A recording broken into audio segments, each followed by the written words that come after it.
Oke, mari kita sambung lagi kelanjutan dari novel Revenge of Iron Blood. Nah, sebelum Mimin mulai videonya, Mimin ingin menjelaskan beberapa hal terlebih dahulu terkait dengan novel dari manhwa ini. Untuk para readers yang baru saja mengikuti channel ini, bisa disimak baik-baik. Pertama, jika kalian bertanya, Min untuk melanjutkan dari versi novelnya, di video itu harus dimulai dari chapter berapa? Nah, biasanya ya antara versi manhwa dan versi novel yang Mimin upload itu chapternya nggak beda-beda jauh. Tapi ada sedikit hal yang tidak biasa terjadi pada novel Revenge of Iron Blood, yaitu ada banyak sekali adegan yang dipangkas juga diubah. Sebagai contoh,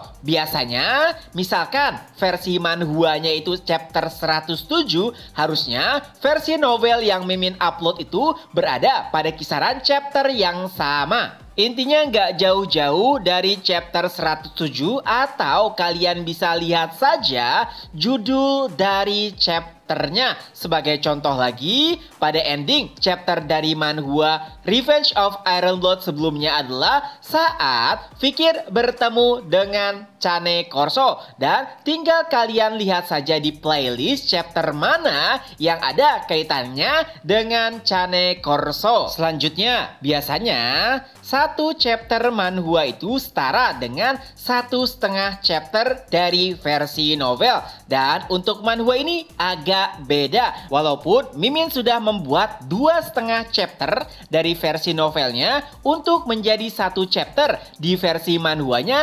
terkadang apa yang Mimin upload atau apa yang Mimin buat bisa dengan mudah dikejar dari versi manhwanya karena ada banyak sekali adegan yang di-cut ataupun direvisi dari versi novelnya. Intinya kalian jangan kaget kalau misalkan apa yang Mimin sampaikan itu sedikit berbeda dengan versi novelnya. Nah, Mimin kasih contoh lagi ya. Pada chapter sebelumnya di manhwa Revenge of Iron Blood, sebelum bertemu dengan Cane Corso, seharusnya di dekat mayat Basilisk, Fikir menemukan mayat lainnya yang merupakan anggota Pitbull dari keluarga Baskerville, di mana di sana juga ada sebuah surat yang ditulis oleh Hugo kepada saudaranya yang memiliki inisial C, di mana Fikir langsung mengetahui bahwa inisial C yang dimaksud adalah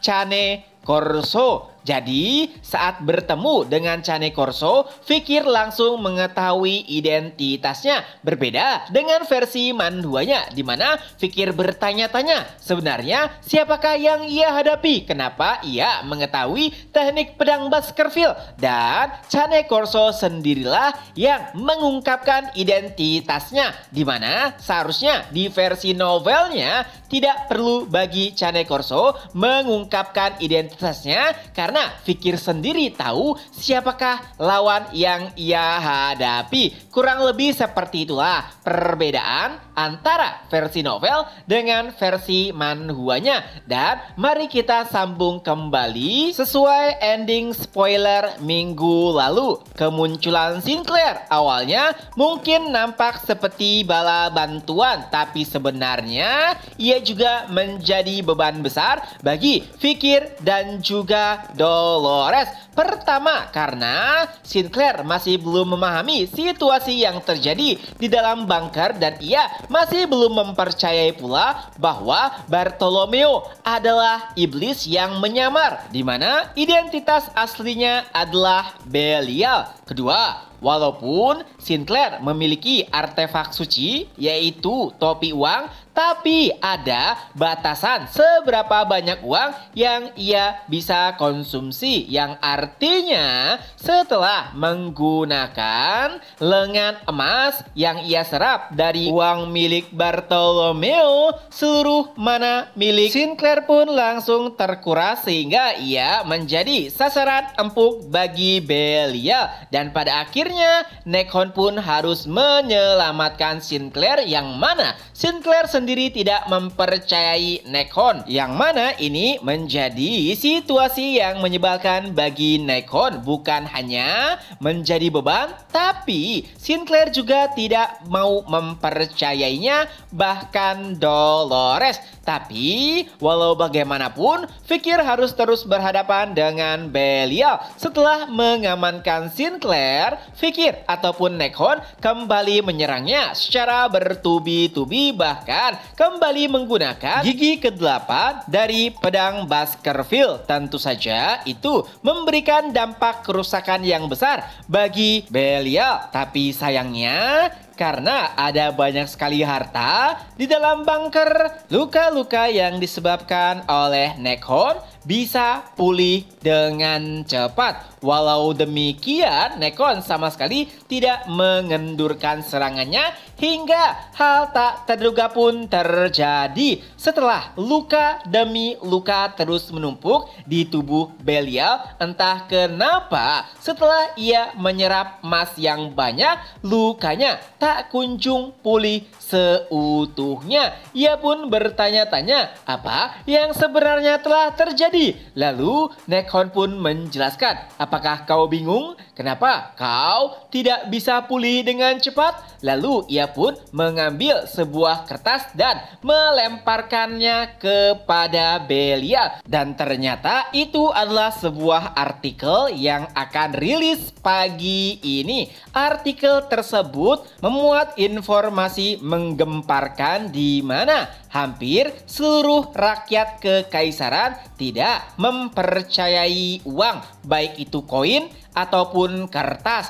Nah, ternyata pada tengah-tengah malam ada balon udara yang melemparkan jumlah uang dalam bentuk koin dan juga emas di seluruh wilayah kekaisaran. Permasalahannya adalah setiap warga tidak mengetahui apakah uang tersebut palsu ataupun asli. Dengan itu pula, karena terlalu banyak uang yang beredar dan tidak diketahui apakah asli ataupun palsu, membuat banyak warga khawatir apakah uang yang mereka terima adalah uang asli ataupun palsu. Itulah kenapa kepercayaan warga kekaisaran mulai menurun terkait dengan uang yang saat ini tengah beredar. Itulah alasan kenapa uang-uang yang dimiliki oleh Belial nampak tidak berharga. Lalu siapakah dalang di balik itu semua?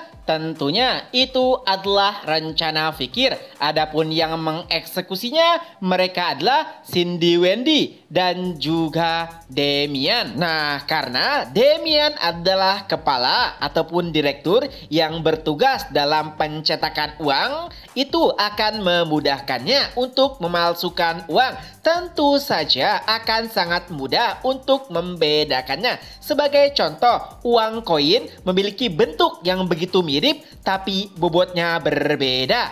Adapun Cindy Wendy, ia pun diperintahkan untuk mendistribusikan seluruh uang palsu tersebut ke seluruh penjuru kekaisaran. Berkat kerjasama dua orang tersebut, seluruh kekaisaran pun langsung kacau. Memang tidak butuh waktu yang lama untuk menertibkan seluruh kekacauan yang dibuat oleh Damian juga Cindy Wendy. Tapi itu adalah waktu yang cukup bagi Fikir untuk bisa mengalahkan Belial. Ya, dari perkiraan Damian, setidaknya uang palsu yang mereka sebarkan akan bertahan paling lama 2 jam. Karena setelah 2 jam, pasti uang palsu tersebut berhasil dikumpulkan oleh kekaisaran. Tapi 2 jam tersebut adalah waktu yang sangat berharga bagi Fikir, karena dalam waktu 2 jam tersebut setiap orang di kekaisaran sudah tidak terlalu percaya dengan uang yang beredar, baik itu koin ataupun kertas. Nah, kekuatan Belial sendiri adalah keserakahan, di mana uang adalah lambang keserakahan. Dan saat orang-orang tidak mempercayai uang, maka seluruh harta yang ada di dalam bunker sudah tidak berguna lagi untuk Belial. Walaupun hanya dalam waktu sementara, tapi itu adalah waktu yang cukup bagi Fikir untuk bisa menyingkirkannya. Dan setelahnya, serangan demi serangan pun mulai menghantam Belial. Ia nampak kewalahan karena walaupun ada banyak uang yang ia serap, itu sama sekali tidak bisa membuatnya beregenerasi. Hingga pada akhirnya kini tiba waktunya untuk mengeksekusi Belial. Tapi alih-alih ketakutan, Belial malah tersenyum dan mengeluarkan asap hitam dari mulutnya. Tentunya Fikir tidak mengetahui maksud dari perbuatan Belial, tapi Dekarabia tahu. Ia pun menjelaskan kepada Fikir bahwa itu adalah kemampuan terakhir dari Belial, yaitu penindasan, dimana dengan kemampuan tersebut siapapun yang membunuh Belial akan membayar harga yang mahal dan juga setara. Dengan kata lain, jika Belial mati, maka orang yang membunuhnya pun akan ikut mati. Tapi Fikir sama sekali tidak gentar dengan kekuatan tersebut. Ia pun mengeluarkan sebuah kartu penebusan dosa yang pernah Fikir beli dari Quo Vadis Orde Lama. Tentunya itu membuat Belial terkejut. Ia tahu benar maksud dari tujuan Fikir. Ya, dengan kartu tersebut Fikir ingin menebus dosa-dosanya, baik itu dosa masa lalu ataupun dosa masa depan yang akan ia lakukan. Atau dengan kata lain, seperti kepercayaan Quo Vadis Orde Lama,